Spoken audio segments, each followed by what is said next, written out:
I'm so old and confused.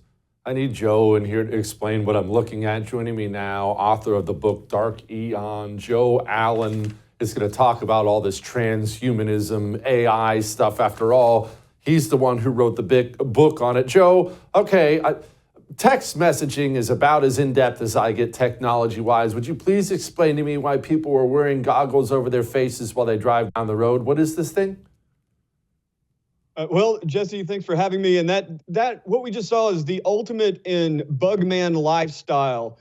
You've got a portly gentleman in a self-driving car, I believe, with an Apple Vision Pro strapped to his face with a Whole Foods in the background. It really doesn't get much more 2024 than that. So, the way I think about this oftentimes, as far as the progression of the technology, you think about how the original movie theaters had a screen on the wall off in the distance, and the viewer had a bit of distance psychologically as well.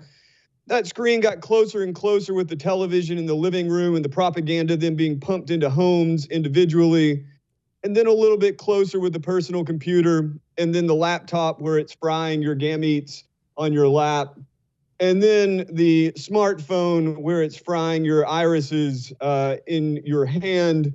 And now, at least some people are moving to putting the screen directly over the eyes. And of course, Elon Musk is working day and night to ensure that we're able to enjoy our digital content with a direct brain to computer interface. So that is kind of the intended direction of all of this. And every time you see someone wandering around with electronic ski goggles and their own tailor-made propaganda being pumped into their eyeballs, you should think of it on that spectrum.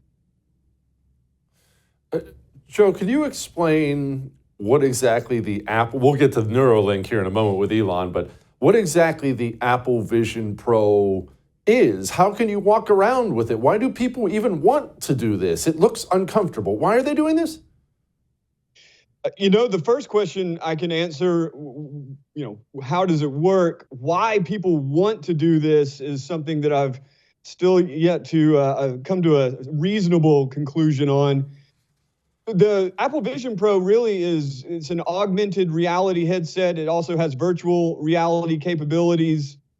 Augmented reality is just you have it looks like a hologram superimposed over the real world. And if you've seen any of the rendering, the display, it's just like you have an iPhone right in front of your face. You're able to kind of tap the apps. The biometrics are able to sense not only everywhere your eyes are looking, but also the sensors see where your hands are so you can control your smartphone on your face. And then, of course, there are virtual reality modes where your entire visual field is taken over by a digital landscape. The ridiculous rollout promo showed a man using the mindfulness app to, calm his soul in an otherwise disconcerting universe. So, it really is quite simple. This is an old technology that's finally been refined to the point that major corporations think it's time to roll it out for the public. I've been on your show, and of course at the War Room, we've talked endlessly about Mark Zuckerberg's claim on the metaverse. Apple is just the latest iteration. It's more technically advanced than Meta's technology, but will this be the one that causes everyone to sink into a digital demiurge? I don't think so, but I do think that it's definitely a step on the way. Okay, I'm glad you brought up Meta because I wanted to ask about that. That never took off. I know enough to know that never took off. It didn't end up taking over everything like a lot of people, myself included, thought it might. My question is, why? Did Meta suck? Or have we reached a point where a lot of human beings, there are obviously some people who are going to succumb to it. Have we reached a point where a lot of people are pulling back and saying, that's probably too far? That's a really good point. The latter point, are people pulling back? Yeah, I think a lot of people are just completely revolted by this idea of the Bugman lifestyle. And as long as those numbers stay strong, we may never hit a critical mass. This may always be something that only nerds are doing. unlike the smartphone, which basically dominates most people's business lives and personal lives. It's impossible to know how depraved the human soul will become to allow for this to be accepted at scale. But with Meta, Mark Zuckerberg's initial promo with the goofy little Wii-looking cartoons, that put a lot of people off. It just wasn't cool. It was like a 7-hour promo. If you watched farther along, you could see a lot more advanced uses of virtual reality, but most people were, too busy laughing at the beginning part naturally.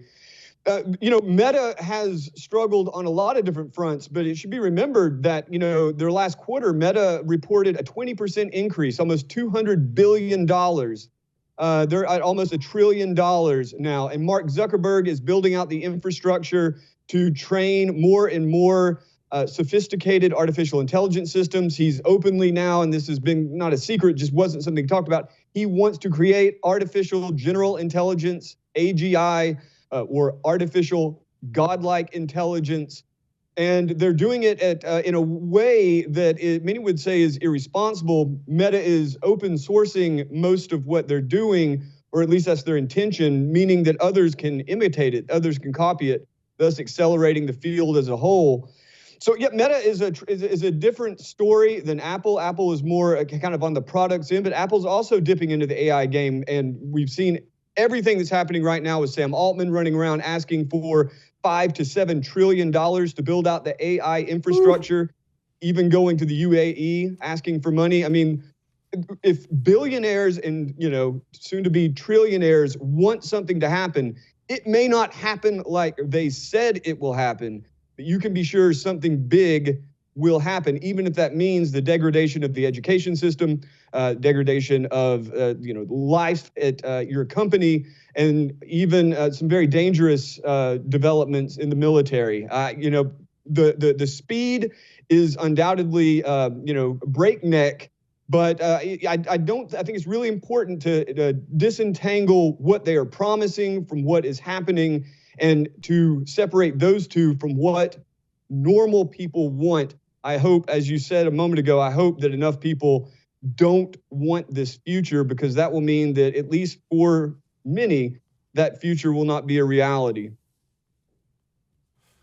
Explain to me this Neuralink thing from Elon Musk. Obviously, when people hear about implanting some kind of robot chip in the brain, they recoil in horror. I most definitely do. At the same time, diseases, horrible things like Alzheimer's, dementia, speaking of Joe Biden, they're awful things. And if maybe you can put off some of those symptoms, that would be good. Well, why should I care about Neuralink? Should I be afraid? Should I embrace it? I think that it shows us two things. One, it shows a kind of ideal that a lot of these people hold as to where the technology should go. So for Elon Musk, he sees a world in which all these companies are rapidly pushing for artificial general intelligence, or artificial godlike intelligence, as he would call it, digital God. And the only way for humans to keep up is to link the brain directly to these systems.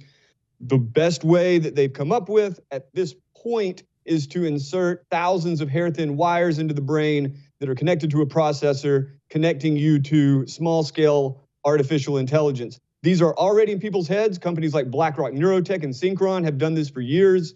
Neuralink just got their first patient implanted. The product is called telepathy. I think that tells you a lot about what the intention is. They want to be able to transfer thoughts over the web without the encumbrance of thumbs and eyeballs.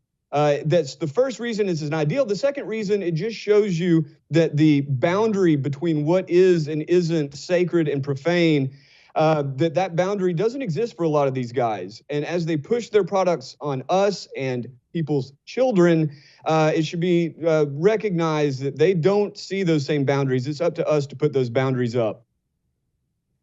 Yeah. The book is Dark Eon. Go get it. I appreciate it, Joe. Thanks for making us smarter again. Gosh, this is a whole new world. All right.